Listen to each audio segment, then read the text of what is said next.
galian kita terhadap kenapa 12, 13, 14 atau berurutan itu apa? Dalam saum yang saya pahami, 2 hari berturut-turut lebih baik daripada saum sehari berturut dengan kualitas yang sama. Oke? 3 hari berturut-turut itu lebih baik puasanya, siamnya itu dibanding 2 hari berturut-turut. Maka dari sini dapat kita simpulkan, saum sebulan yang berturut-turut itu lebih baik dibanding saum 3 hari dikali 10.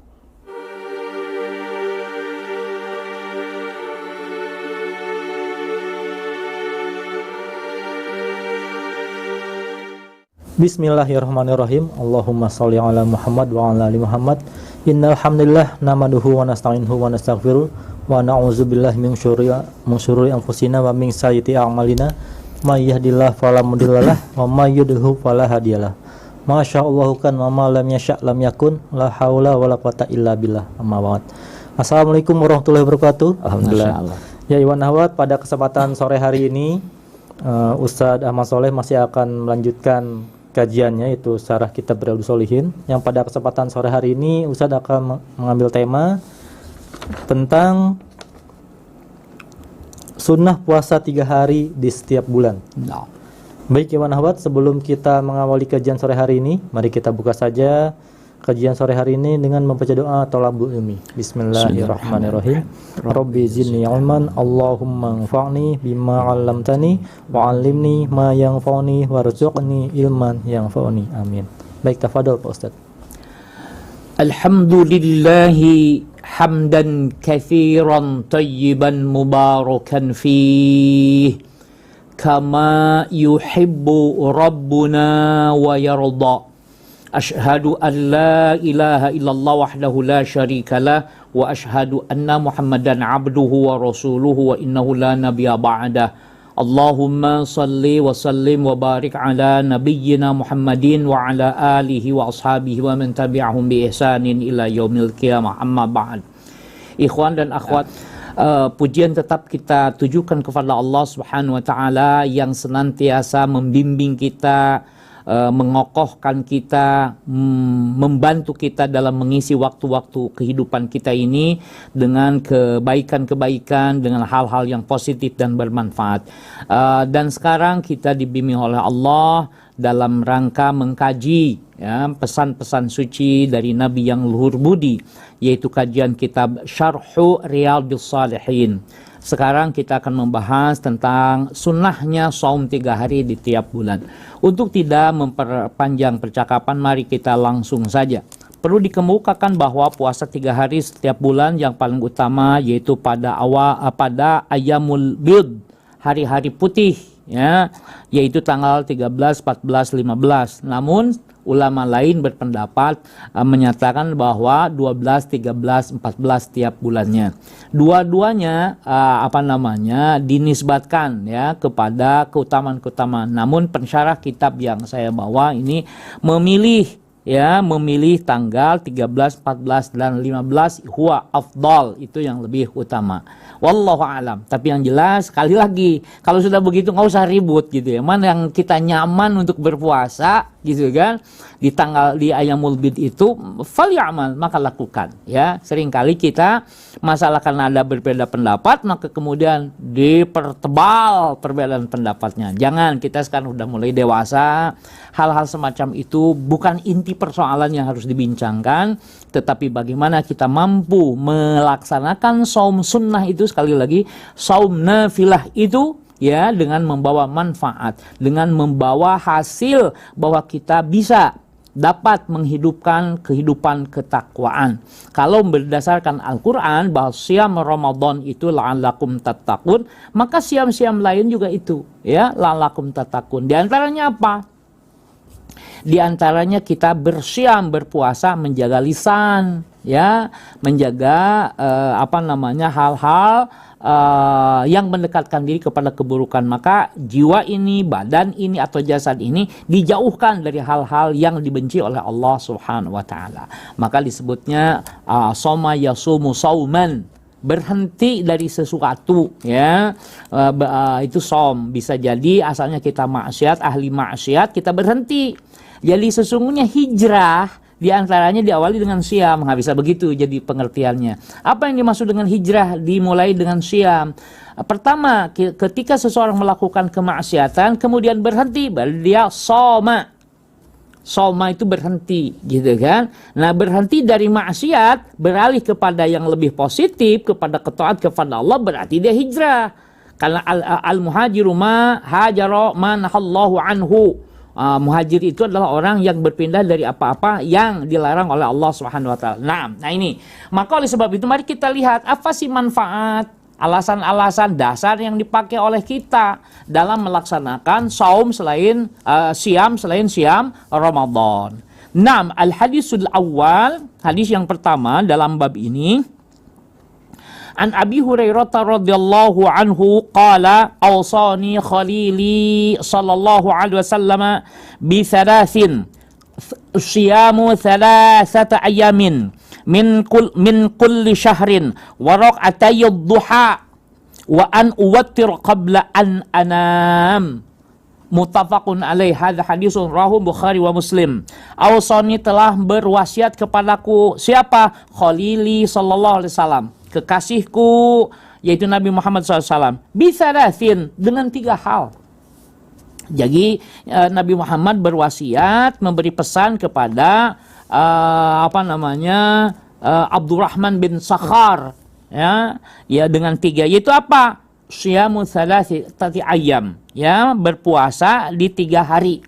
Min kulli syahr, di tiap bulan. Nah, itu yang pertama. Yang dimaksud tadi yang telah dijelaskan, ya, 13, 14, 15 tiap bulan atau 12, 13, 14, ya. Yaitu yaumul bid, ayyamul bid. Ayyam itu jamak dari yaum. Nah, karena 3 berarti menjadi ayam, jamak, ya. Wa raq'atay duha, dan 2 rakaat duha. Yang ketiga, wa an uwattira qabla an anam, dan hendaknya berwitir sebelum, ya, berwitir sebelum tidur. Nah, dari rupanya ada sahabat-sahabat yang memang disarankan oleh Nabi SAW untuk berwitir sebelum tidur, meskipun bukan berarti salah kalau witirnya nanti setelah bangun dari tidur. Nah, ini yang menarik jadinya. Kalau mau dihubung-hubungkan, ya pertama, karena sahabat ini mengkaji hadis sampai mengkaji ilmunya sampai larut malam, sehingga tidurnya sudah malam, sudah larut baru istirahat. Maka khawatir kesiangan, witir dulu, gitu kan? Itu diantaranya. Kemudian hadis kedua dari Abu Darda radhiyallahu anhu qal ausani habibi sallallahu alaihi wasallam. Kalau tadi redaksi dari Abi Hurairah adalah ausani khalili sallallahu alaihi wasallam, tapi kalau Abu Darda ini riwayat Imam Muslim, ya, sahabat Abu Darda riwayat Imam Muslim, ausani habibi sallallahu alaihi wasallam bisalasin lan adahunna ma'ishtu bisyami thalathati ayamin min kulli syahr wa salatu duha wa bi alla anama hatta uwattira. Isinya hampir sama. Kekasihku Rasulullah SAW berpesan kepadaku agar tidak sekali-kali meninggalkan 3 hal selama hidupku, yaitu puasa 3 hari setiap bulan, sholat duha, dan supaya aku tidak tidur sebelum mengerjakan sholat witir. Kalau tadi dari Abu Hurairah riwayat Bukhari Muslim, kalau ini dari Abu Darda radhiyallahu anhu riwayat Imam Muslim. Ya, redaksinya agak sedikit berbeda sedikit, ya, tetapi maknanya tidak berbeda. Ma'ishtu artinya selama hidupku. Jadi maknanya yakni sama, ya. Kemudian hadis ketiga, an Abdullah bin Amr ibn al-As radhiyallahu anhuma qala Rasulullah sallallahu alaihi wasallam saumu thalathati ayamin min kulli syahrin saumu dahri kullihi. Puasa 3 hari, ya, min kulli syahrin, di tiap bulan, saumud dahri kullihi, maka itu adalah puasa setahun penuh, ya, Masya Allah. Nah, dari sini dapat penjelasan bahwa puasa 3 hari setiap bulan itu pahalanya seperti puasa 1 tahun. Logikanya begini, maka ini juga logika pemahamannya juga harus pakai dasar hukum, maksudnya harus pakai dalil, isyarat. Jadi kebaikan itu dibalas dengan 10 kebaikan. ya kebaikan, tadi dibalas lagi 10 kebaikan. 3 hari dibalas dengan 10 berarti 30 hari gitu loh. 30 hari dari tiap bulan, katakan sebulan ada 12 bulan, berarti 3 kali 12 36 kali 10 360 hari, berarti setahun gitu loh. Jadi kalau kita selama hidup itu sama dengan kebaikan kita ngalir terus, seakan-akan puasanya sepanjang waktu, tidak pernah istirahat gitu loh ya. Meskipun nanti kan ada pertanyaan, loh kan di situ ada saum-saum yang dilarang, tidak boleh. Nah, ada saum yang dilarang di tanggal itu. Tetapi karena tiap bulan kita membiasakan diri puasa, berapa tadi? 3 hari gitu kan tiap bulan, maka seperti itu. Ditambah nanti Ramadan. Ya, sesungguhnya gini, Ramadan tambah 6 hari bulan Syawal, intahal amr, urusan selesai sampai dengan setahun. Ya, nah maka sebagian ulama mengatakan bahwa saum di 3 hari di tiap bulan itu ya telah dimansuh dengan saum Ramadan ditambah 6 hari Syawal. Dalam Quran itu siam Ramadan yang diwajibkan, adapun 6 bulan adalah arahan dari Rasulullah sallallahu alaihi wasallam. Tetapi meskipun demikian, kalau Anda masih menginginkan kebaikan puasa, falyamal, lakukan. Nggak usah ribut gitu. Karena begini, siam Ramadan, tidak semua orang yang siam Ramadan itu berhasil. Kadang ada cacatnya, maka ditambah dengan nafilah. Ya, dengan tambahannya. Tambahannya apa? Tadi 6 hari di bulan Syawal. Ada orang yang sudah puasa sebulan, ditambah 6 hari di bulan Syawal, tapi tetap saja tidak sampai kepada yang dikehendaki oleh syariatnya. Maka setiap bulan 3 hari. Maka kalau gitu nanti ditambah lagi, aduh saya udah 3 bulan, 3 hari tiap bulan saum tapi belum sampai kepada yang dituju. Ya, yang saya maksud dituju adalah yang dituju oleh syariat. Maka silakan lagi tambah lagi Senin Kemis. Gitu kan? Sampai pada akhirnya kemudian dengan saum Daud. Loh kenapa kok saum Daud?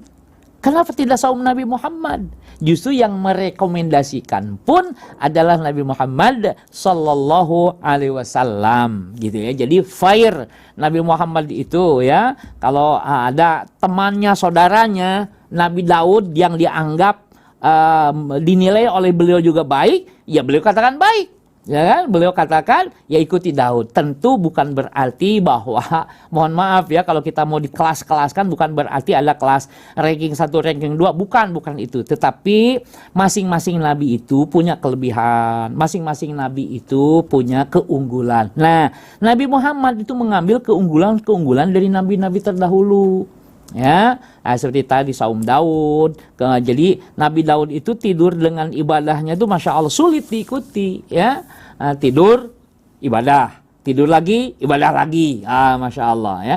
Tidur sholat tahajud kalau kita ya. Tidur lagi, setelah tidur sholat subuh gitu loh. Ya, jadi dan itu tidak gampang ya. Masya Allah, bagaimana yang bisa hanya mereka yang begitu cinta kepada Allah sehingga tidur dikalahkan. Kalau tidur makanya kenapa ada orang mengatakan hayya as-salatu khairum minan naum.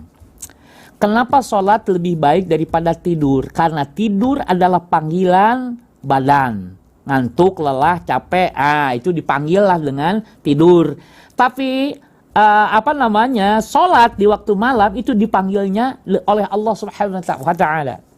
Ya, setelah hayya 'alas salah, setelah hayya 'alal falah, as-salatu khairum minan naum. Kalau gitu. Karena panggilan itu yang memanggil adalah Allah Subhanahu wa taala. Adapun tidur panggilannya tadi badan, ya, panggilannya physically gitu kan. Maka pahamlah kenapa as-salatu khairum minan naum. Karena salat yang memanggil Allah, adapun tidur yang memanggil adalah keperluan kita sendiri. Baik. Ini ikhwan tentang tentang saum 3 hari dari beberapa riwayat tadi ya. 3 riwayat. Kemudian hadis yang keempat an Mu'adzah al-Adawiyah, bahwa ia pernah bertanya kepada Aisyah radhiyallahu anha, akana Rasulullah SAW yasumu min kulli syahrin 3 ayyam. Menarik sekali ini, memang cerdas-cerdas nih para sahabiah. Bertanya, apakah Rasulullah SAW itu berpuasa tiap bulan itu 3 hari? Qalat na'am. Kata Ibu Aisyah, na'am. Faqultu min ayyi syahr kana yasum? Bulan apa saja beliau berpuasa seperti itu? Qalat salam yakun yubali min ayyi syahri yasum. Jadi beliau tidak menaruh perhatian pada tanggal berapa beliau berpuasa dari satu bulan itu. Jadi yang jelas 3 hari tiap bulan. Kalau tadi di pengantar di awal, itu ya, di tengah-tengah ada 12, 13, 14 atau 13, 14, 15, itu adalah pendapat yang memahami seperti itu. Tapi ternyata berdasarkan riwayat ini, ya kan, beliau tidak begitu perhatian. Yang penting sebulan berapa? Yang penting sebulan itu 3 hari gitu lah. Tetapi sekali lagi karena nanti insya Allah akan kita temukan riwayat-riwayatnya bahwa yang dimaksud gitu ya, yang tadi juga seperti apa. Nah, jadi dari kesimpulan hadis tadi tidak ada penentuan khusus terhadap 3 hari dari setiap bulan dan pahala dapat diperoleh dengan berpuasa 3 hari pada tanggal berapa saja gitu ya. Oke, jadi kalau mengatakan puasa tanggal 1, tanggal 2, tanggal 3 itu bid'ah, nah sekarang jadi tahu. Ya, kalau mengatakan bahwa puasa tanggal 4, 5, 6 di tiap bulan itu bid'ah, sekarang kita tahu. Oh, Nabi tidak menetapkan kok, malah kita yang menetapkan. Gitu ya. Kalau Nabi tidak menetapkan ya sudah, berarti kita nggak usah menetapkan. Nah nanti ini akan dilihat lagi oleh para ahli. Maksudnya seperti apa nih, mana yang lebih kuat? Nah, kalau sudah mana yang lebih kuat itu silahkan. Tapi yang jelas bahwa perbedaan pendapat ini memudahkan kita untuk milih mana yang bisa kita amalkan. Dan tidak boleh kita gegabah untuk menjustifikasi orang lain yang berbeda dengan kita. Nah ini saya kira 4 hadis ini ya. Tapi tambahan yang terakhir itu, tetapi ada riwayat yang menjelaskan bahwa sebaiknya puasa dilakukan pada tanggal 13, 14, 15 dari setiap bulan sebagaimana riwayat berikut yang di bawahnya tadi, yang di bawahnya insya Allah. Nah jadi ikhwan, inilah kenapa kita perlu melakukan kajian-kajian, paling tidak kita menjadi tahu mana yang sesungguhnya tidak harus diperselisihkan, yang penting amalkan, dan mana yang harus diperselisihkan. Maksudnya mana yang harus diluruskan gitu loh, ya. Nah, kalau hal-hal semacam ini ternyata luas, maka oleh sebab itu apa yang kita pahami dari syariat ini amalkan, itu saja intinya, ya. Jangan dulu menghukumi orang lain, karena nanti yang menghukumi orang lain biar ulama, ya. Ulama yang punya kapasitas untuk memberikan penjelasan dan berargumentasi. Demikian yang dapat saya kemukakan. Wa sallallahu ala nabiyyina Muhammadin walhamdulillahi rabbil alamin wallahu a'lam bissawab. Demikian Iwan Ahwat pemaparan dari Ustadz Ahmad Soleh yang tadi Ustadz menyampaikan temanya tentang sunnah puasa 3 hari di setiap bulannya. Tema ini diambil dari syarah kitab Riyadhus Shalihin. Baik Ustadz, kita sudah memasuki sesi tanya jawab. Sudah ada beberapa pertanyaan yang masuk. Kita bacakan saja. Pertanyaan pertama datang dari Ibu Yeti. Assalamualaikum warahmatullahi wabarakatuh Pak Ustadz. Waalaikumsalam warahmatullahi wabarakatuh. Alhamdulillah menyimak. Terima kasih Pak Ustadz tausiahnya. Mohon maaf saya mau bertanya. Kalau sholat duhanya suka bolong-bolong, Alhamdulillah. Alhamdulillah kalau puasa sunnah Senin Kamis rutin. Ayyamul bid hanya untuk puasa Daud saja saya belum pernah saya lakukan, karena kalau sudah melakukannya puasa Daud itu tidak boleh putus-putus katanya, harus rutin terus untuk puasa Senin Kamis dan Ayyamul Bid. Alhamdulillah istiqomah. Bagaimana, mohon pencerahannya Pak Ustadz. Masya Allah, saya ingin sampaikan dulu gambaran yang sempurnanya ya. Jadi ketika dia sudah mencintai Allah, maka apa yang disyariatkan dia lakukan. Saum Daud tidak akan pernah putus. Termasuk saum 3 hari tidak akan pernah putus. Salat duha tidak akan pernah putus. Gitu kan? Nah ini yang bagaimana dia mahabbahnya kepada itu yang dimaksud dengan tidak boleh putus katanya. Nah maksud katanya itu bagi orang yang makomnya makom mahabbah.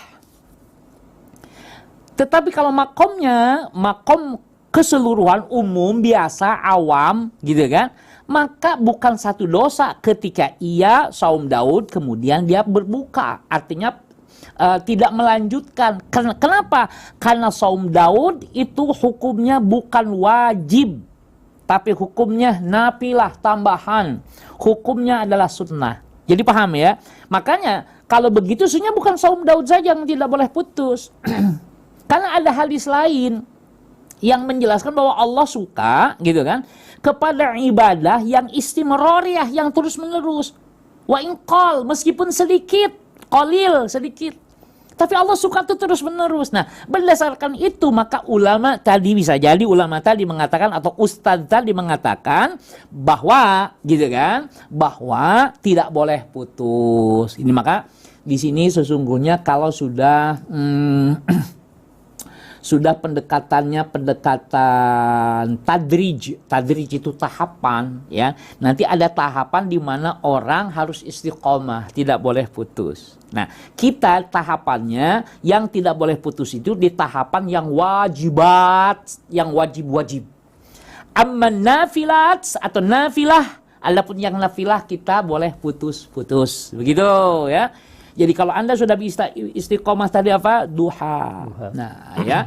Nah, kalau kemudian Anda bisa istiqomah di duha, di saum yang lain, Anda harus bersyukur. Tapi juga tidak boleh menghukumi orang yang tidak istiqomah. Loh, kok begitu? Karena bisa jadi yang tidak istiqomah dalam masalah nafilah itu lebih tepat.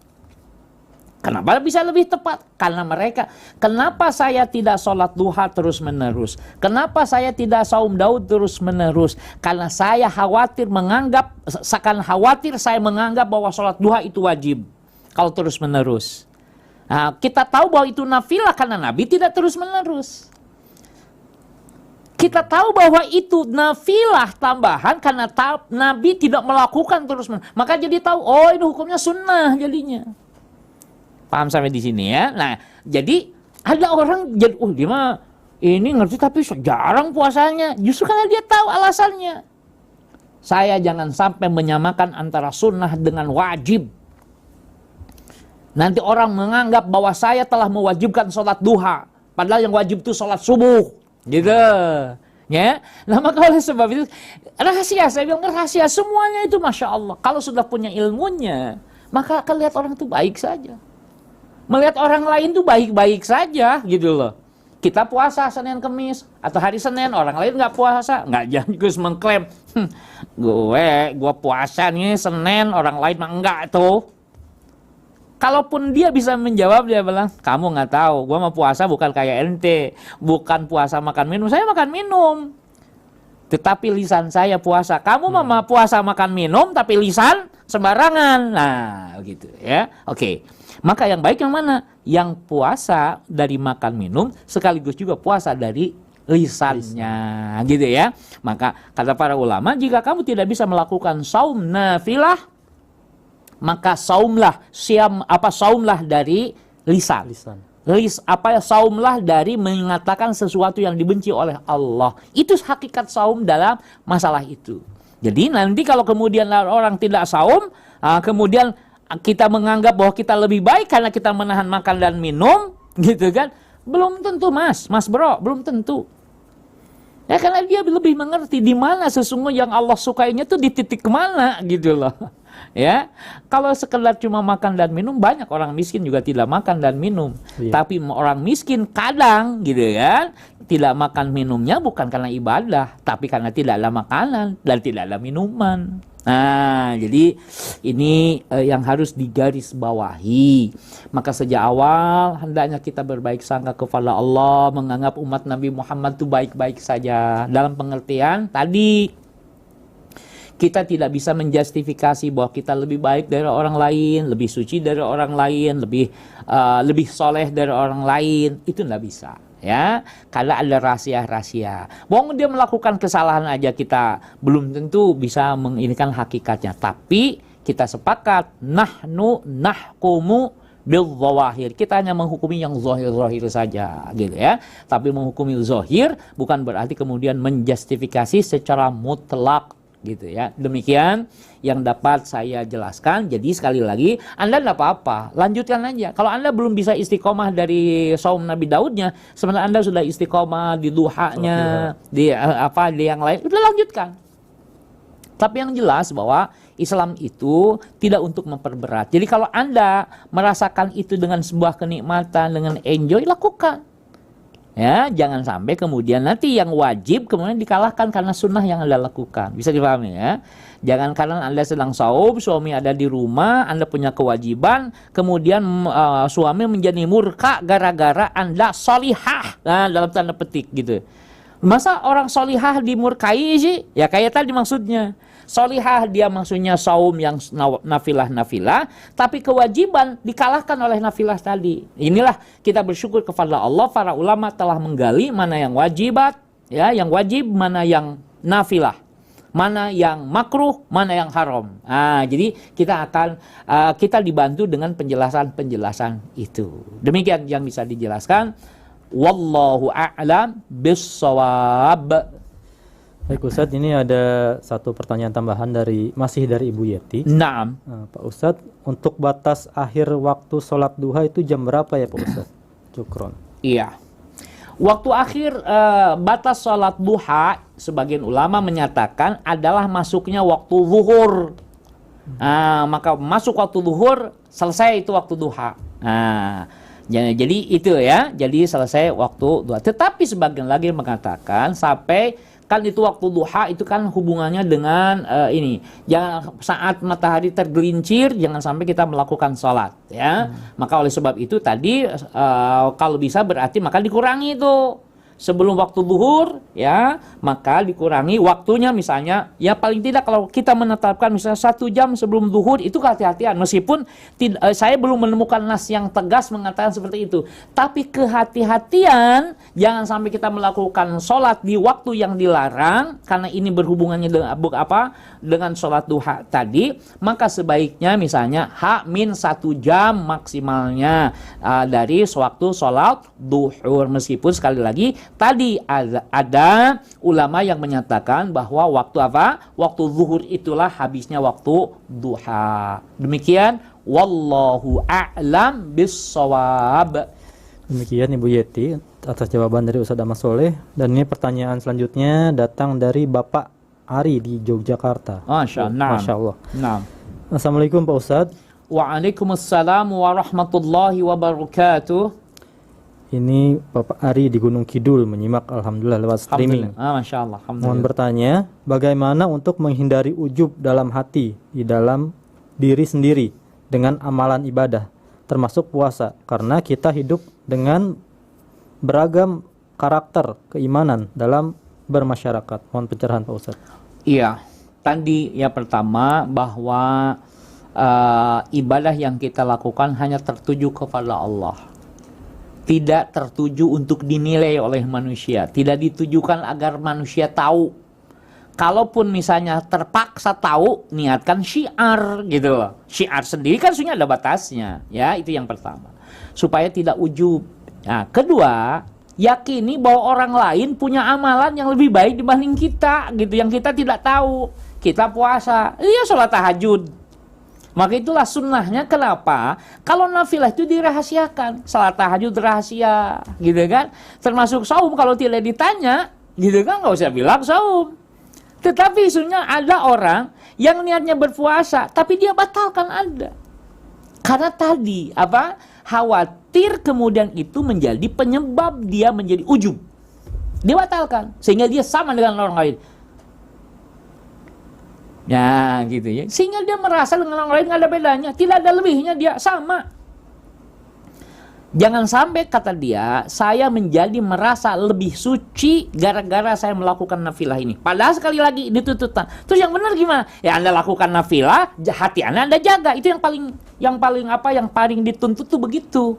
Tetapi ketika tadi dua-duanya bagi makom tertentu itu belum bisa, maka maka boleh saja dia kemudian maka dia melihat dari satu titik, ya Allah, saya memohon kepadamu bukan karena saya ahli ibadah, tetapi karena saya tahu engkau adalah mendengar doa-doa hambamu.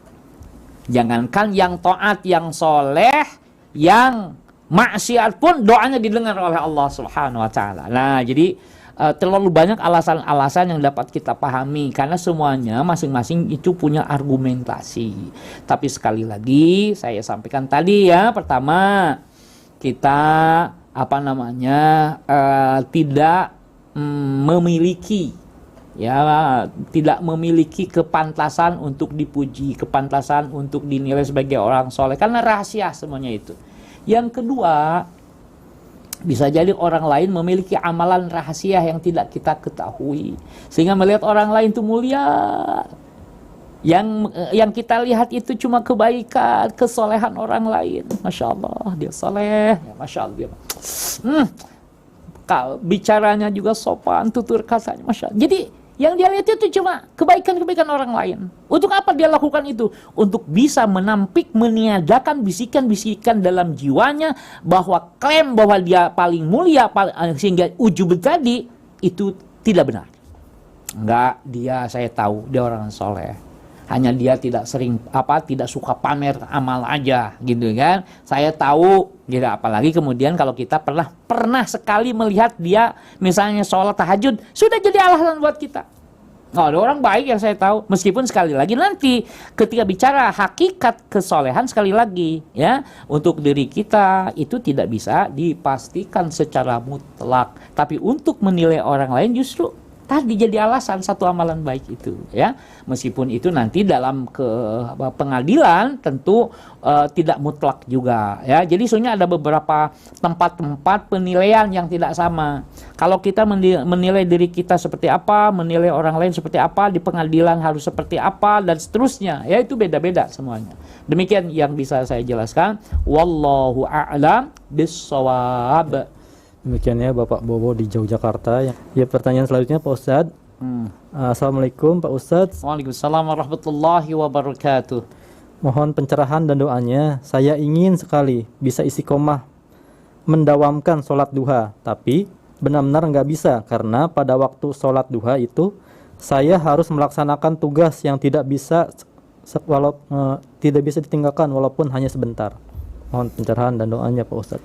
Naam, Masya Allah. Jadi intinya sholat itu lidzikri, kata Allah. Sholat itu untuk mengingatku. Itu intinya.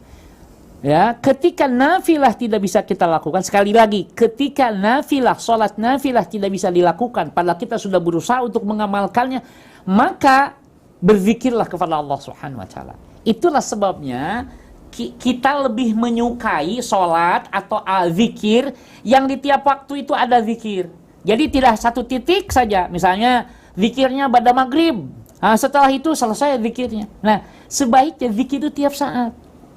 Pada subuh zikir, atau sebelum subuh zikir, setelah sholat subuh zikir, di waktu duha zikir, menjelang zuhur zikir, waktu zuhur zikir, pada zuhur zikir, sebelum asar zikir, pada asar zikir, qabla zuhur, qabla maghrib zikir, ya. Kemudian maghrib, ba'da maghrib zikir, qabla isya zikir, setelah isya zikir, tahajud zikir, ya. Nah, jadi terus tiap waktu itu zikir. Ya, maka dari sini paham kenapa kemudian sholat mesti 5 waktu. Kenapa nggak cukup sekali aja? Kenapa mesti zikir? Itu lagi karena serangan kepada Anda, serangan yang membahayakan kepada kita tiap waktu. Nah, berdasarkan itu, misalnya orang nanya, Ustaz, mana yang lebih bagus kita di perjalanan? Nah, di perjalanan sholatnya di jama' atau tidak? Kan begitu. Wah, ya jelas pertanyaannya, kita mampu nggak kalau menjalankannya sesuai dengan waktunya? Mampu. Capek tidak? Oh, enggak. Sudah, kalau enggak, tidak harus dijama. Tapi kan Nabi melakukan jama dalam musafir. Oke, baik, ikhwan. Coba lihat perjalanan Nabi itu sama nggak seperti kita? Capeknya, ininya. Kalau capeknya sama, gitu kan, berarti sudah jama, nggak ada permasalahan, kan gitu.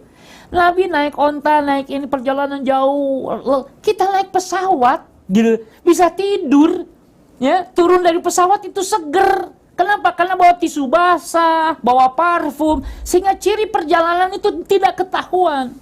Tapi bukan berarti ini adalah arahan mutlak, tidak. Karena yang paling mengerti si pelakunya. Enggak, saya mau jamaah saja, karena ini rukhsah. Sudah rukhsah saja, nggak usah ribut. Hanya kalau lihat orang lain, saya emang nggak rukhsah, emang nggak ngambil rukhsah. Karena rukhsah itu bukan wajib. Nah, ini harus dipahami juga. Rukhsah itu keringanan.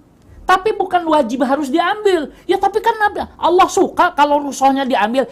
Iya, Allah suka kalau rukhsahnya diambil. Tapi juga Allah suka kalau hamba itu banyak berzikir. Tiap waktu tuh zikir kepada Allah, gitu ya. Jadi di sini kenapa masalah-masalah yang tidak diwajibkan itu tidak ada mutlak-mutlakan. Ya, maka oleh sebab itu misalnya tadi rukhsah, ya silakan ambil. Allah suka, ya saya memahami Allah lebih suka kalau rukhsahnya diambil. Sudah ambil, nggak usah ribut. Adapun orang lain tidak ngambil, jangan paksa. Enggak, saya mau ini aja. Karena pemahaman saya bahwa yang dikehendaki kita selalu ingat kepada Allah itu istimroriyah, berkelanjutan. Maka saya sholatnya nanti untuk mengingat Allah pada waktu setelah sekarang saya ingat, nanti di waktu saatnya harus ingat, ya ingat lagi gitu loh. Kan sesungguhnya apalagi yang benar kan jadi begini. Mau sholat di jama, mau enggak, tapi tetap dia ingat kepada Allah. Maka apa di antaranya? Ya zikir, mendawamkan zikir. Ya, fadhkurullaha dzikran katsira. Maka berzikirlah dengan zikir yang banyak. Bisa istighfar, bisa subhanallah, alhamdulillah, Allahu akbar, Allahumma shalli ala sayyidina Muhammad, dan seterusnya salawat. Maka orang yang bibirnya selalu basah dengan zikir itu yang terbaik. Ya, kenapa? Kenapa kalau terbaik? Tadi serangan dari luar itu akan tertahan dengan zikir. Yang saya maksudkan paling tidak jiwanya tahu ingat kepada Allah itu, tahu mana yang maksiat, mana yang bukan maksiat. Meskipun diserang dengan kemaksiatan, gitu kan, dia istighfar, astagfirullah, ya Allah, lisan saya menyebut engkau, masa saya harus melakukan maksiat, gitu ya. Jadi ini saya kira hal-hal yang harus kita pahami. Jadi sebaiknya tadi zikir itu ya, ada sholat, jadi sholat itu intinya adalah zikir. Maka dimanapun kita harus zikir kepada Allah Subhanahu Wa Taala ya. Nah makanya nanti kita lihat coba. Misalnya Nabi ngajarin kita zikir kepada Allah saat berangkat. Keluar dari rumah, bismillahirrahmanirrahim, la haula wala quwata illa billah. Naik kendaraan yang misalnya yang pendek-pendek. Ya, bismillah, alhamdulillah, Allahu akbar, Allahumma shalli ala sayyidina Muhammad. Naik kendaraan. Kendaraan datar, apa? Alhamdulillah, alhamdulillah, alhamdulillah, alhamdulillah. Kendaraan turun, subhanallah, subhanallah, subhanallah. Kendaraan nanjak, Allahu akbar, Allahu akbar, Allahu akbar. Jadi tiap saat, tiap waktu itu zikir kepada Allah Subhanahu Wa Taala. Kalaupun dia meninggal dunia, maka meninggal dunia dalam keadaan zikir kepada Allah Subhanahu. Tapi zikirnya dia tidak sedang mengucapkan la ilaha illallah. Nah ini kadang juga ada hadis mengatakan man qala la ilaha illallah dakhala jannah, atau man qala fi akhiri hayatihi, atau fi akhirihi qala la ilaha illallah dakhala jannah, atau kama qala Rasulullah SAW. Kemudian dimutlakkan. Jadi kalau tidak mengucapkan la ilaha illallah, maka dia apa? Tidak dianggap sesuai dengan tuntunan sunnah. Jadi tuntunan sunnah itu harus sebelum meninggal itu yang dibaca adalah la ilaha illallah. Ribut, akhirnya orang awam bingung, gitu kan? Ini la ilaha illallah atau boleh yang lainnya, kan begitu. Nah, maka oleh sebab itu sesungguhnya adalah kehadiran kita menggantungkan diri kepada Allah Subhanahu Wa Taala. Kemudian kita mengatakan bahwa tidak ada sesembahan yang benar kecuali Allah Subhanahu Wa Taala. Ketika syaitan membisikkan bahwa dirinya, maksudnya syaitan itu adalah objek yang selama ini disembah, maka kita katakan la ilaha illallah. Tidak ada sesembahan yang benar kecuali Allah Subhanahu Wa Taala. Kenapa kok sekarang kalau mau meninggal tidak pakai la ilaha illallah Muhammadur Rasulullah, cukup la ilaha illallah saja. Sementara syahadat, asyhadu an la ilaha illallah wa asyhadu anna Muhammadar Rasulullah. Nah, kalau masuk Islam syahadat la ilaha illallah Muhammadur Rasulullah, dengan persaksian itu ada syahadat tauhid, ada syahadat Rasul, karena meyakini pengesaan Allah, beribadah kepada Allah itu harus diikuti ajaran Rasulullah Muhammad sallallahu alaihi wasallam. Tapi kalau sudah meninggal tidak harus lagi. Gitu ya. Karena sudah istirahat, ya, sudah masa panen, tidak harus lagi menanam di situ ya sebelum kematian. Meskipun nanti menarik juga lah, menarik itu Masya Allah kan ya, bagaimana kita semestinya, yang penting tadi istiqamah, anceg, manteng, gitu kan, zikir kepada Allah Subhanahu wa Ta'ala. Demikian yang dapat saya jelaskan.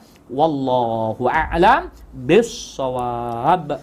Ya, Ustadz, ini berkaitan dengan rukhsah dan juga sholat jamaah. Nah, ada pertanyaan dari Ibu Yetri. Assalamualaikum Pak Ustadz. Waalaikumsalam warahmatullahi wabarakatuh. Insya Allah Ustadz, dan kru Rasil sehat semua. Amin. Allahumma amin. Ibu lagi kurang sehat Pak Ustadz. Naam. Rematik, sudah nggak bisa berdiri Ya kalau Allah. mau duduk. Naam.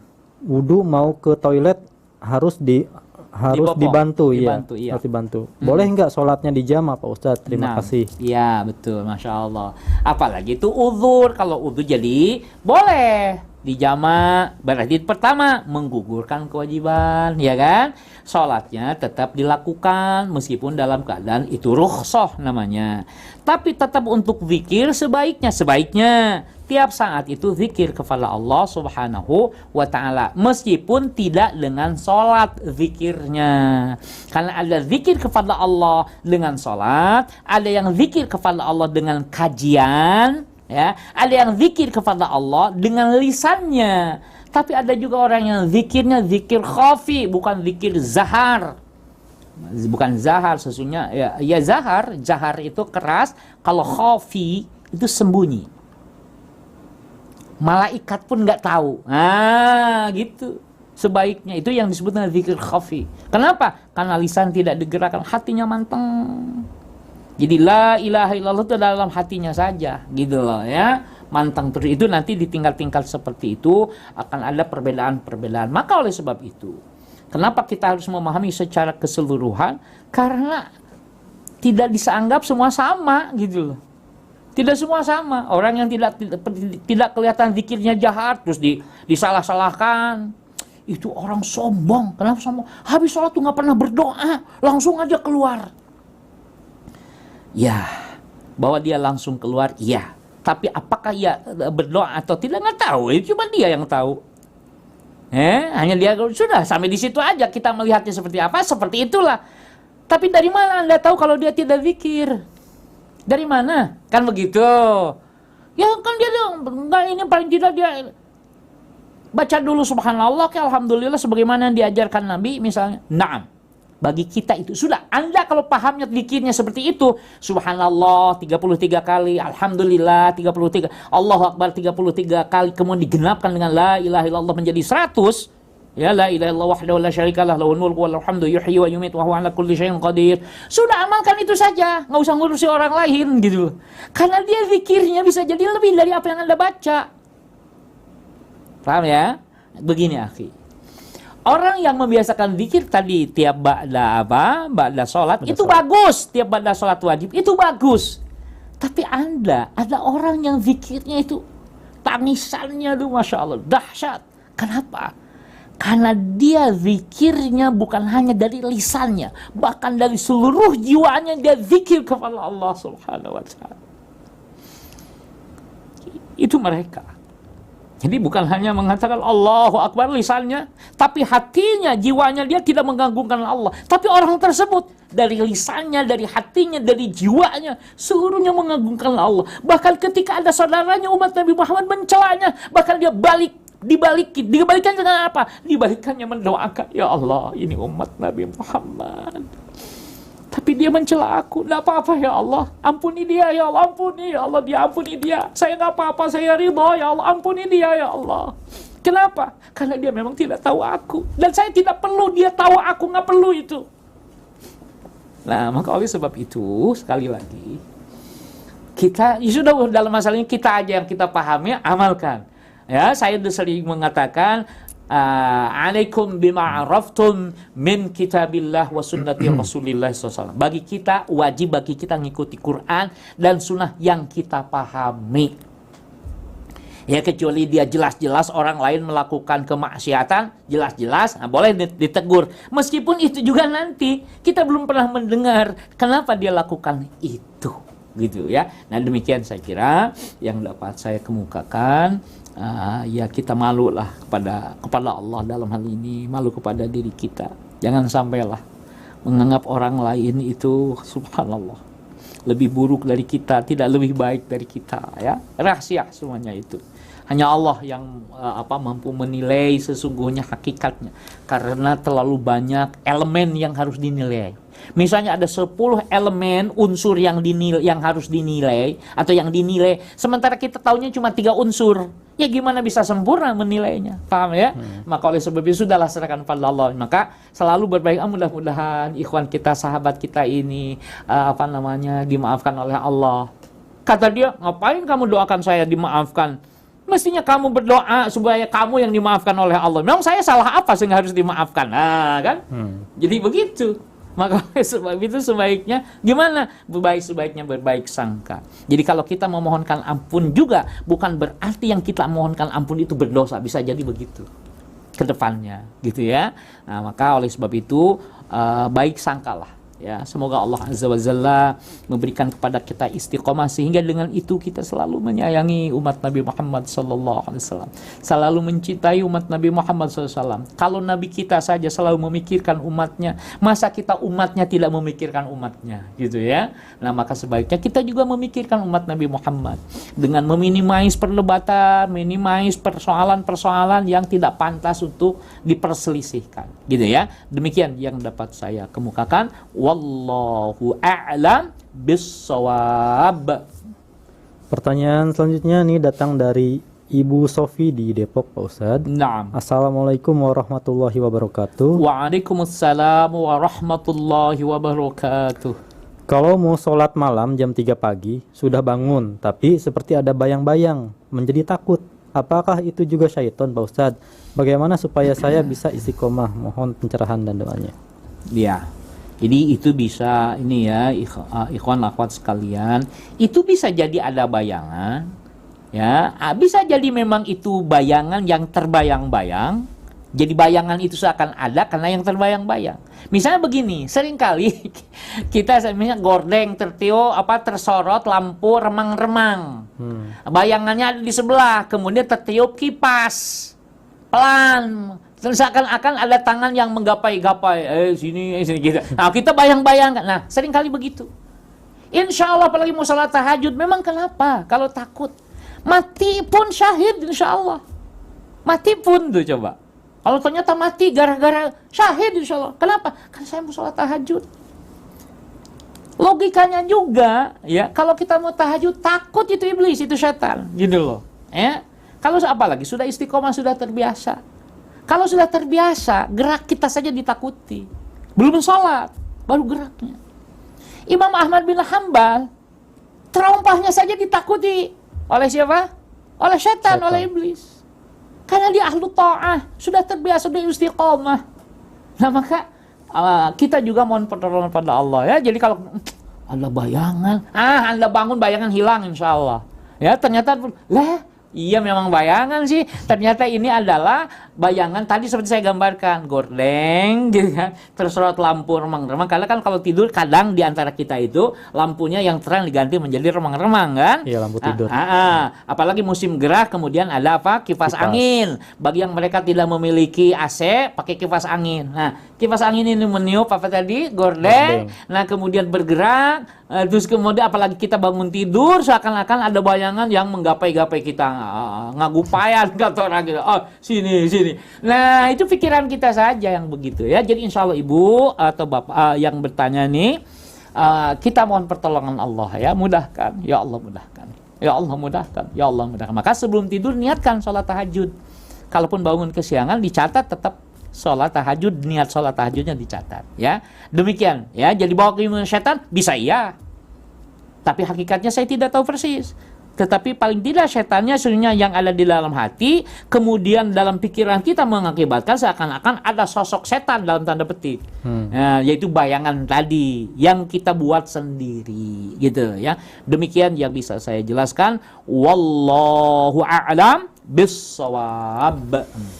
Demikian Iwan Awad, sudah ada beberapa pertanyaan yang dijawab oleh Ustadz Ahmad Soleh. Dan baik Pak Ustadz, kita lanjutkan pertanyaan kita. Dan ini ada pertanyaan dari Ibu Tini. Assalamualaikum warahmatullahi wabarakatuh, Pak Ustadz. Waalaikumsalam warahmatullahi wabarakatuh. Semoga Pak Ustadz Ahmad Soleh dan juga Kang Fajar selalu sehat walafiat. Amin. Terima Allahumma kasih, amin. Ibu. Amin. Terkait dengan puasa Ayyamul Bid, Nah. bolehkah kita dilakukan tidak berurutan? Misal tanggal 13, 14 berpuasa, tanggal 15-nya tidak. karena ada keperluan yang tidak mungkin kan untuk berpuasa. Baru puasa lagi di tanggal 16 atau 17. Bolehkah puasa seperti itu Pak Ustadz? Dan bolehkah puasa Senin Kamis dilakukan Seninnya saja atau Kamisnya saja? Mohon pencerahannya Pak Ustadz. Naam, Masya Allah. Baik. Ada dua pandangan yang ingin saya jelaskan. Pertama, saum sunnah itu kalaupun ditinggalkan tidak berdosa. Kenapa kita begitu antusias untuk melakukan saum sunnah? Karena khawatir saum-saum wajib kita banyak bolongnya. Nah, maka upaya untuk menambahnya dengan saum sunnah, nafilah tadi. Kalau kemudian saum yang wajib kita juga bagus, maka siam nafilah ini menjadi pengangkat derajat kita, gitu ya. Ini harus dipahami dulu. Jadi, kalaupun kita tidak melakukan sama sekali saum sunnah, gitu kan, tidak dosa. Itu dulu. Nah, namun kemudian tadi kita masuk sekarang kepada ayamul bid, 3 hari. 3 hari tidak dilakukan, tidak berdosa. 2 hari tidak dilakukan, tidak berdosa. 1 hari tidak dilakukan, tidak berdosa. Sampai di sini bisa dipahami. Nah, bagaimana dengan tanggal itu?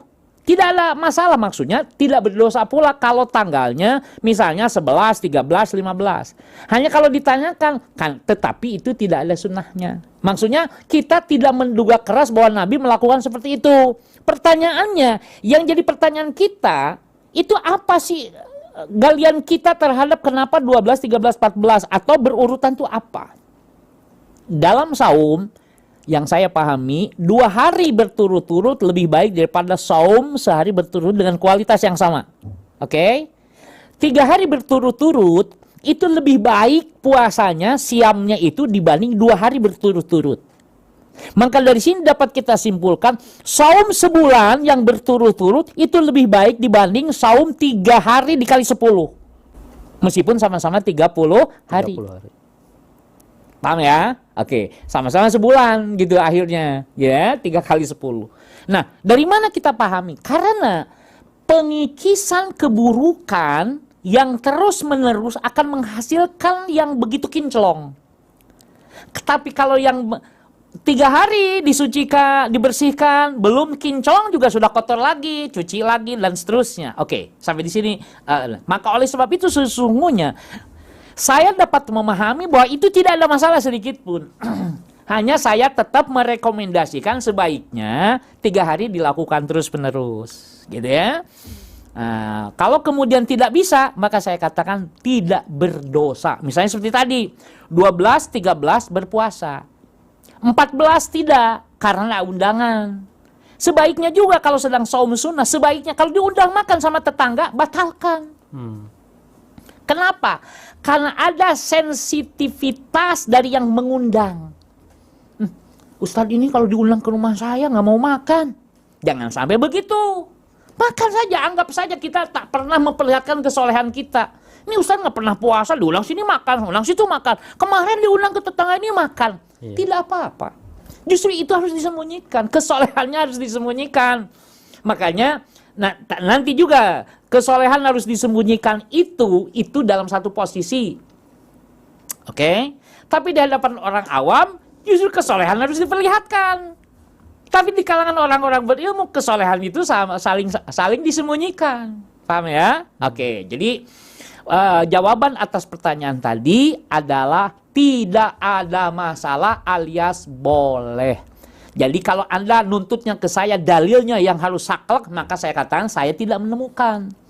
Tapi kalau kita merenungi berbagai riwayat itu, maka kita akan intinya bukan di 3 hari berturut-turut sesungguhnya.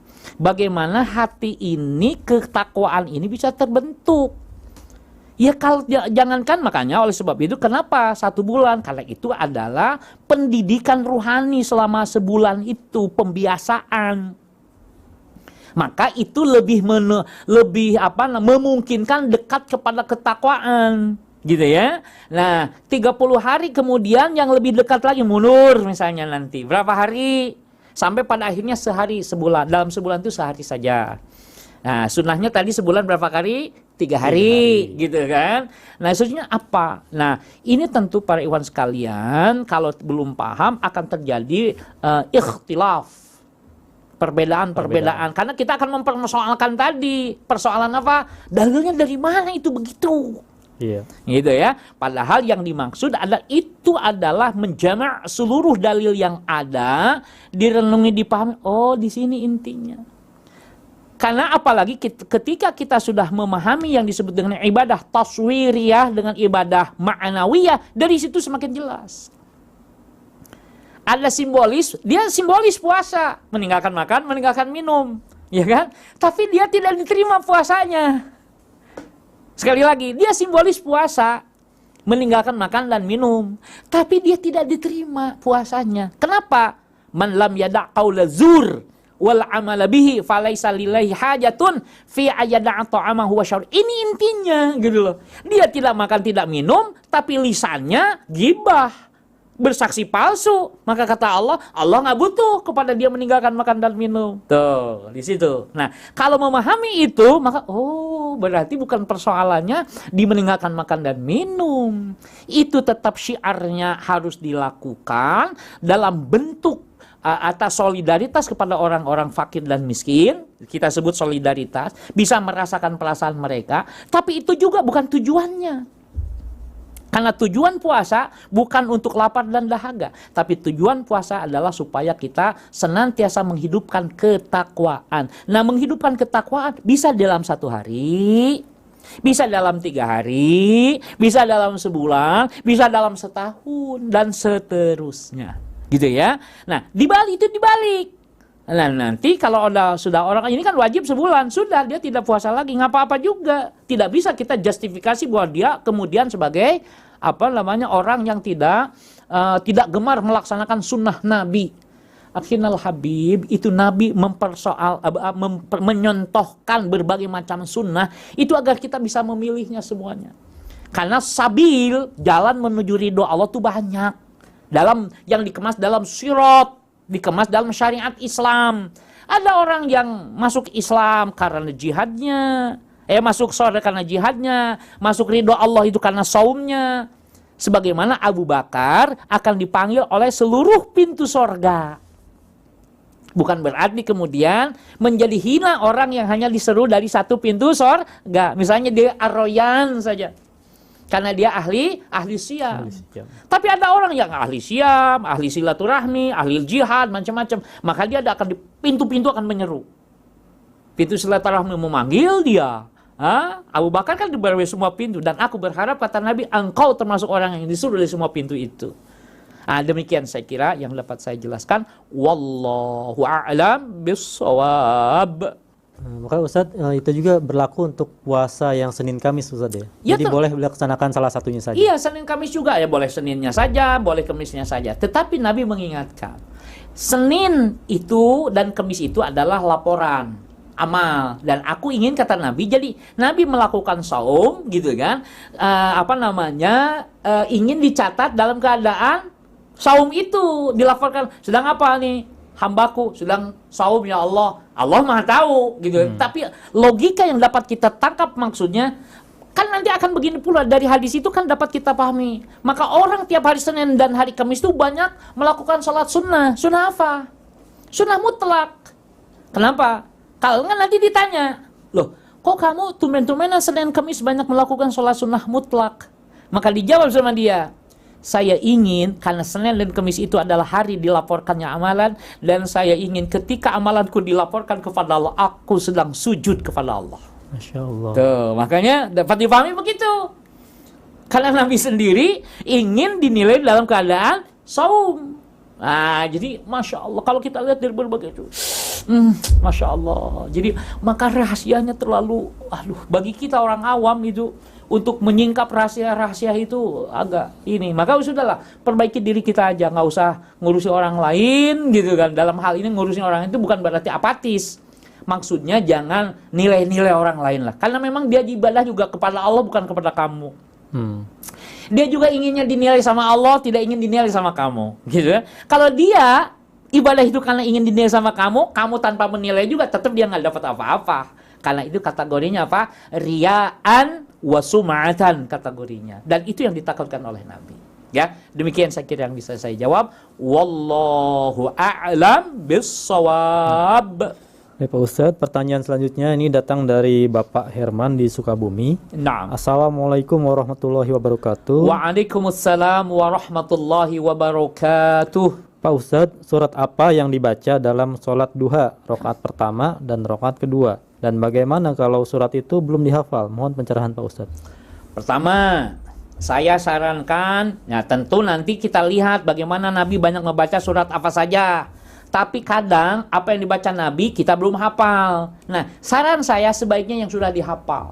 Dan bukan hanya sampai dihafal, sebaiknya kita membaca yang sudah bisa dihayati, diyakini dan dihayati. Ya, karena di situ sesungguhnya sholat duha, saya sebut, sholat duha itu bukan ajang olahraga, tapi bagaimana berinteraksi dengan Allah dengan penuh penghayatan gitu. Maka kenapa kemudian disarankannya yang sudah dihafal? Saya mah nggak ada satupun yang bisa saya hafal. Ya sudah, kalau begitu Anda boleh baca sambil baca mushaf. Kalau memang tidak ada hafalan sama sekali gitu. Masa iya sih? Gitu kan. Bener saya nggak punya hafal. Sudah baca mushaf. Masa Al-Ikhlas nggak hafal? Gitu. Kalau Al-Ikhlas ya hafal. Ya sudah Al-Ikhlas saja yang sudah hafal. Masa Al-Asr tidak hafal? Ya kalau Al-Asr siapa? Sudah Al-Asr saja dengan surat Al-Ikhlas. Tapi Anda bisa menghayati perkata-kata ini. Masya Allah. Sehingga sholat duha itu berbekas. Sehingga sholat duha itu menjadi motivator. Sehingga sholat duha itu mengokohkan kita semakin dekat, semakin ingin berkarya yang positif, yang bermanfaat untuk diri, keluarga, masyarakat, dan seluruh umat Nabi Muhammad. Umumnya juga untuk seluruh umat manusia. Begitu. Jadi, di situ intinya. Jadi bukan hanya sekedar, Nabi membaca surat ini, ngikuti itu, bagus. Itu yang harus dikejar. Tapi kadang fakta menunjukkan ada riwayat Nabi baca ini, sementara kita nggak hafal tuh. Maka Anda baca apa yang Anda yakin, Anda pahami, gitu kan? Apa yang Anda mudah membacanya, bacalah itu. Karena memang itulah yang juga ya termasuk yang disarankan oleh syariat. Bacalah ma tayassara minal Qur'an. Ya, faqra'u, bacalah oleh kalian apa yang mudah dari Al-Quran. Demikian saya kira yang dapat saya jelaskan. Wallahu a'lam bissawab. Ya Pak Ustadz, ini masih berkaitan dengan sholat duha. Masih ada pertanyaan dari Bapak Saukani. Naam. Assalamualaikum warahmatullahi wabarakatuh Pak Ustadz. Waalaikumsalam warahmatullahi wabarakatuh. Semoga Pak Ustadz dan juga kru Rasil selalu dalam rahmat dan karunia Allah Subhanahu wa taala. Amin. Allahumma amin. Mohon tanya Pak Ustadz, sholat duha bila dikerjakan kadang-kadang 2 rakaat, di lain hari 4, 6, 8 sampai 10 rakaat. Bolehkah seperti itu? Dan apakah sholat duha boleh dikodok? Misalkan pada ba'da zuhur ataupun ba'da asar. Ya. Terima kasih Pak Ustadz. Baik. Saya ingin sampaikan sholat duha Anda boleh 2 rakaat minimal. Jadi selama hidup kita ini cuma 2 rakaat duha, falyamal, lakukan saja. Saya bisanya 4 lakukan. Yang sampai kepada kita riwayatnya sampai 12 rakaat gitu kan. Itu pun lagi-lagi tadi, jangan sampai 12 rakaat mengalahkan kewajiban kita yang lain. Mestinya kita cari nafkah, malah kita sibuk aja di tempat itu. Jadi Islam itu di satu sisi kita harus memahami bahwa Islam itu membagi secara menyebar kewajiban-kewajiban yang lain, ya, selain juga nafilah-nafilah yang lain, ya. Jadi tidak ada masalah. 2, 4, 6, 8, 10 silakan. 12 silakan. Nah, nanti dia bertanya, gimana kalau saya ternyata lebih dari 12? Nah, mulai ini. Karena kan kita pertanyaan itu karena cuma sebagai ilmu aja. Nanya, nggak amalkan mah enggak gitu. Tapi saya yakin yang bertanya tentu akan mengamalkannya. Tidak ada masalah. Selama itu bukan waktu yang dilarang oleh Allah Subhanahu wa taala, ya. Jadi nanti ada sholat sunnah mutlak kategorinya. Bisa saja nanti rakaatnya bukan lagi, rakaatnya tidak dibatasi. Maka sholat sunnah mutlak itu tidak dibatasi. Jadi kalau tadi duha bagian dari sholat sunnah itu juga tidak ada masalah. Hanya kemudian kita persoalannya, kita mempermasalahkan antara duha dengan sholat sunnah yang lain. Kenapa? Karena itu dibedakan oleh niat. Makanya ada yang melafadzkan niatnya supaya membedakan dengan yang lain. Padahal udah usolli sunnatan raka'ataini lillahi ta'ala, Allahu Akbar. Gitu ya. Karena itu nafilah. Nah, jadi tidak disebut nama ininya. Yang jelas apakah itu waktunya, waktu yang diharamkan atau bukan. Kalau diharamkan jangan. Tapi kalau tidak, maka lakukanlah sholat sunnah mutlak paling tidak. Tidak usolli sunnatan mutlak raka'ataini lillahi ta'ala. Bisa saja nanti dinilainya sholat duha seperti tadi, di waktu duha maksudnya, gitu ya. Maka disebutnya sholat sunnah duha, gitu. Nah, jadi sholat sunnah duha itu karena sholat sunnah itu dilakukan di waktu duha dan seterusnya. Demikian yang dapat saya jelaskan. Wallahu a'lam bissawab. Baik Pak Ustadz, pertanyaan selanjutnya ini datang dari seorang ibu. Assalamualaikum warahmatullahi wabarakatuh. Waalaikumsalam warahmatullahi wabarakatuh. Pak Ustadz, suamiku seorang yang suka sholat berjamaah di mana saja. Naam. Dia selesai melaksanakan sholat fardu, kemudian dia ikut sholat berjamaah. Bagaimana itu Pak Ustadz? Mohon pencerahannya. Setelah sholat fardu, lalu ikut lagi sholat berjamaah. Oh gitu. Iya, nggak ada masalah. Misalnya gini, dia sudah sholat sunnah maghrib, kemudian sholat lagi berjamaah, maka pahala yang kedua adalah pahala nafilah. Pahala yang pertama adalah menunaikan kewajibannya, dan itu pernah terjadi di kalangan ada sahabat Nabi yang masbuk, terlambat, dan sholat berjamaah sudah selesai. Maka ketika dia mau sholat, kata Nabi, siapa di antara kalian yang mau bersedekah? Maksudnya untuk membersamai sahabat ini sehingga nilainya sholat berjamaah. Padahal sholat berjamaahnya udah selesai, gitu ya. Maka nanti dibersamai. Nah, yang sudah sholat berjamaah bersama Nabi, dia sholat lagi bersama orang tadi, maka sholatnya dia diberi hukumnya sebagai hukum nafilah. Gitu ya. Jadi bukan sholat maghrib 2 kali, tetapi yang maghribnya bersama Nabi, tapi yang kedua ini menemani sehingga sahabat yang terlambat tadi menjadi nilainya nilai berjamaah. Nah, dia nafilah kalau dia karena sholat maghribnya sudah. Jadi dia tetap dikasih pahalanya pahala nafilah. Gitu ya. Dan ini juga menunjukkan bahwa berjamaah tidak harus sama niat antara imam dengan makmum. Yang tadi imamnya niat sholat maghrib, yang makmum bukan sholat maghrib, sudah saya sholat maghribnya, gitu ya. Nah begitu, jadi nanti bisa jadi orang yang sholat asar bermakmum kepada orang sholat zuhur, atau orang yang sholat zuhur bermakmum kepada sholat asar. Kok bisa? Bisa. Yang jadi imam adalah musafir, sholat asar, yang datang, yang masbuk, datangnya terlambat, sholat zuhur, tidak ada masalah. Paham ya? Nah, hanya yang paling itulah sebabnya kenapa di dalam satu masjid tidak boleh ada 2 imam. Karena ada pemahaman tadi kan, dan tidak boleh ada 2 imam. Kalau ada 2 imam, satu harus dibatalkan. Maka gabung itu. Misalnya yang satu baru datang berjamaah tuh sholat duhur. Sementara ini bapak-bapak musafir sudah selesai sholat duhurnya. Ketika mereka mau menjamaah asar, gabung dengan yang mereka tuh yang baru mulai duhur, gabung. Ya, sehingga berjamaah, sehingga imamnya dalam masjid itu tetap cuma 1. Nah, demikian yang bisa saya jelaskan. Wallahu a'lam bissawab. Masya Allah. Pertanyaan selanjutnya ini masih dari seorang ibu juga, Pak Ustadz. Assalamualaikum warahmatullahi wabarakatuh. Waalaikumsalam warahmatullahi wabarakatuh. Apakah boleh puasa sunnah 30 hari full berturut-turut? Karena saya pernah melaksanakan itu Pak Ustadz. Apa hukumnya? Mohon pencerahan. Syukron. Baik. Pertama yang harus dilihat dulu adalah tidak ada hari yang diharamkan dalam sebulan itu. Misalnya tidak ada Idul Fitri, tidak ada hari tasyrik, gitu kan. Nah, kemudian itu satu.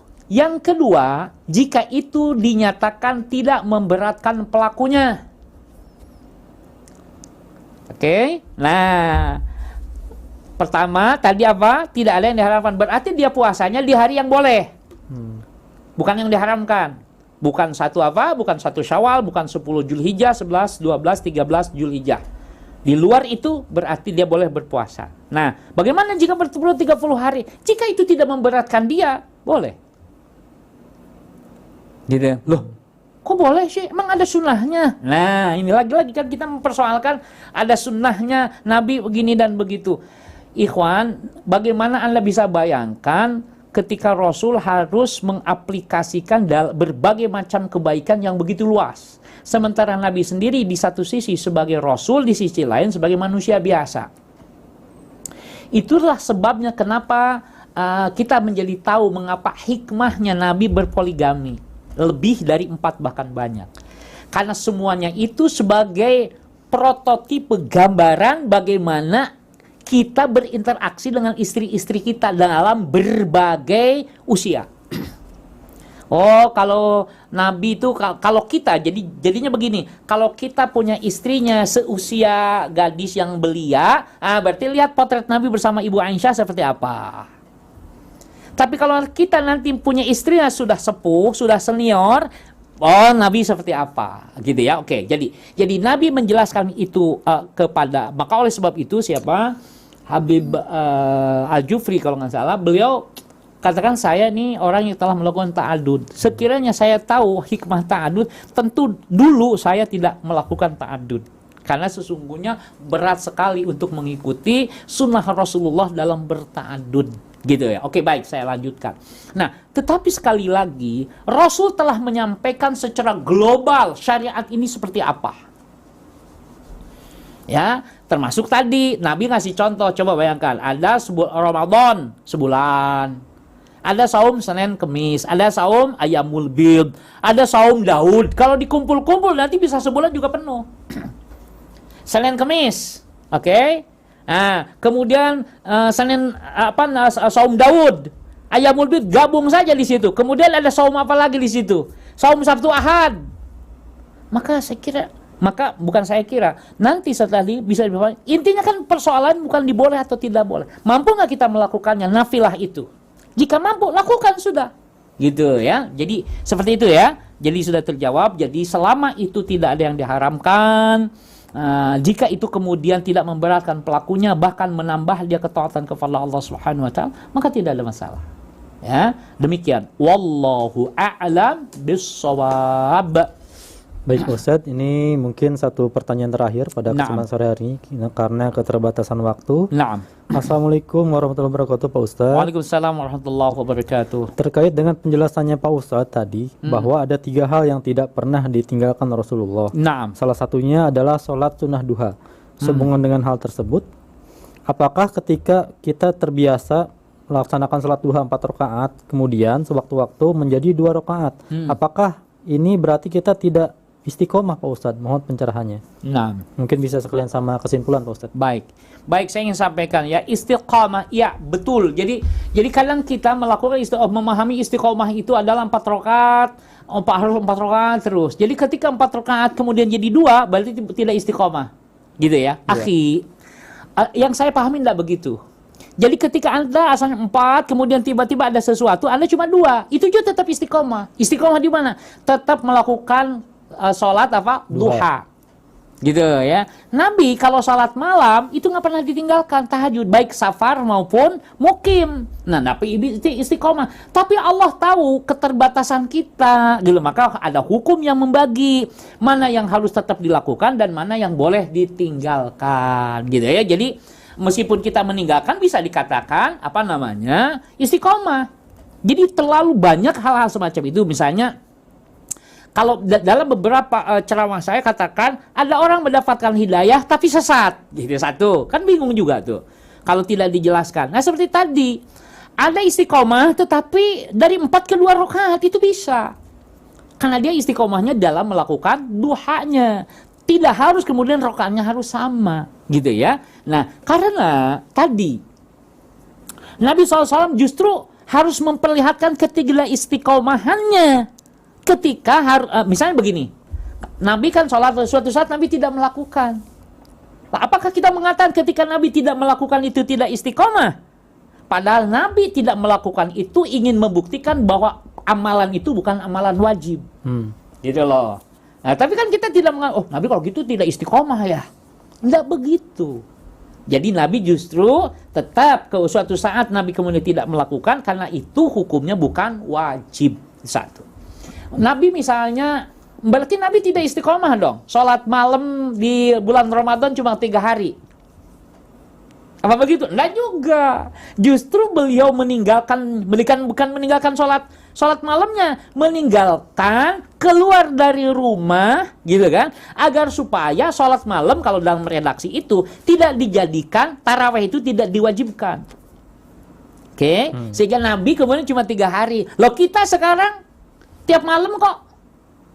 Nah, logika-logika ini harus mendalam memang, sehingga dalam menghukuminya kita bisa tepat. Ya, jadi istiqomah itu betul qoma yaqumu, istiqomatan itu betul ajeg terus, pancang terus. Tapi tidak harus kemudian dari sisi rakaatnya harus selalu sama. Ya, nanti kalau saya sudah 2 rakaat kemudian nambah jadi 4, saya nggak istiqomah. Kenapa? Kemarin 2 rakaat sekarang jadi 4. Nggak begitu pemahamannya.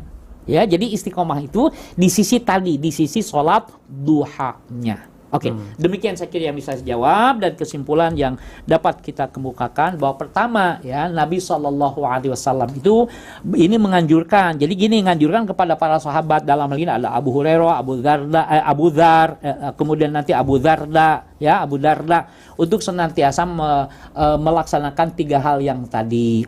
Bahwa Nabi jelas tidak hanya bicara tentang ini, Nabi sendiri memberi contohnya, seluruh kesempurnaan ibadah didapat pada Rasulullah SAW. Adapun ini adalah yang dibukakan kepada siapa? Kepada sahabat tadi. Karena nanti bisa jadi sahabat lain nggak disuruh yang 3 ini. Kelebihannya kita, sekali lagi, kita membaca seluruh kitab, sehingga kita tinggal milih amal soleh yang mana. Nah, Nabi kepada sahabat ini mengatakan begini, kebaikannya apa, ya? Kalau ke sini, ada sahabat tuh yang dinyatakan la tagdob, jangan kamu marah. Ya, tapi ada orang ini, sahabat ini, jangan kamu tinggalkan 3 perkara. Yang lainnya lagi, jangan kamu. Jadi, Masya Allah, Rasul itu paling mengerti keadaan para sahabat. Sehingga apa yang diperintahkan kepada sahabat, ada yang secara umum kepada seluruh sahabat, ada juga yang personal, gitu. Ya. Nah, maka sekali lagi karena kita baca kitabnya dari seluruh lapisan, sehingga jadi tahu. Maka kita milih. Oh, nasihat Nabi kepada Abu Dzar kita ambil. Nasihat Nabi kepada Abu Bakar kita ambil. Nasihat Nabi kepada Utsman bin Affan kita ambil, gitu ya. Nah, maka kita, Masya Allah, sesungguhnya lebih kaya dalam sisi ilmunya. Tapi amalan, Masya Allah, wallahu alam. Ya, jelas kalau amalannya kita tidak tahu. Nah, ini saya kira yang dapat saya simpulkan, bahwa Nabi SAW mengingatkan 3 hal ya kepada para sahabatnya, dalam hal ini kepada Abu Hurairah, kepada Abu Darda, yaitu puasa 3 hari setiap bulan, sholat duha, dan juga witir, melakukan witir. Nah, Anda kalau bisa 3-3-nya amalkan sebagaimana sahabat. Tapi kalau Anda misalnya cuma satu, yang jelas, yang wajib itu yang harus dilakukan. Adapun yang mustahab, Anda boleh memilihnya. Syukur Anda pun bisa melakukan seluruhnya. Demikian yang dapat saya kemukakan. Wassallallahu ala nabiyyina Muhammadin walhamdulillahi rabbil alamin. Wallahu a'lam bissawab. Wassalamualaikum warahmatullahi wabarakatuh. Waalaikumsalam warahmatullahi wabarakatuh. Demikian Iwan Ahwat kajian kita pada sore hari ini. Kajian Syarah Kitab Riyadhus Shalihin yang tadi disampaikan oleh Ustaz Ahmad Soleh. Kami ucapkan jazakallahu khairan katsiran kepada Ustaz. Semoga apa yang disampaikan bisa menambah ilmu, ketakwaan, dan keimanan kita kepada Allah Subhanahu wa taala. Amin. Dan kita selalu doakan Ustaz Ahmad Soleh agar selalu diberikan kesehatan, agar bisa terus memberikan ilmunya bagi kita semua, Iwan Ahwat. Mari kita akhiri saja dengan membaca doa kafaratul majlis. Subhanaka Allahumma wa bihamdika asyhadu an la ilaha illa anta astaghfiruka wa atubu ilaik. Billahi taufiq wal hidayah. Wassalamualaikum warahmatullahi wabarakatuh.